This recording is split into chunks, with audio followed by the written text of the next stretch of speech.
ಬದುಕೋದಕ್ಕೂ ಕೆಟ್ಟವನಾಗಿ ಬದುಕೋದಕ್ಕೂ ಅವನೇ ನಿರ್ಧಾರ ಮಾಡ್ಬೇಕಪ್ಪ.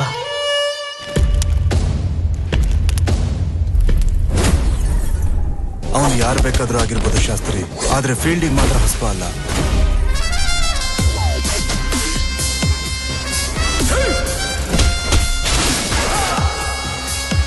ಈ ಗುಣ ಚಿಲ್ಡ್ರೆಗಳನ್ನೆಲ್ಲ ಹೊಡೆದು ಉಸ್ತಾದ್ ಆಗಕ್ ಬಂದಿಲ್ಲ.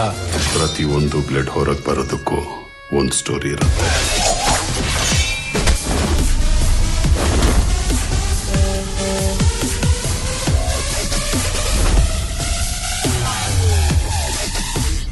ನಾನಿದುವರೆಗೂ ನೋಡಿರೋರಲ್ಲಿ ಅವನು ನಾನು ನೋಡ್ದೇ ಇರೋನ್ಸ್.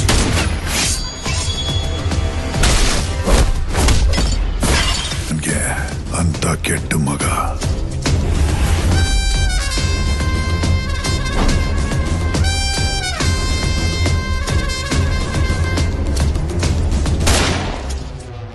ಯಮನ್ ನೋಡೋ ಸಮಯ ಬಂದಾಯ್ತು.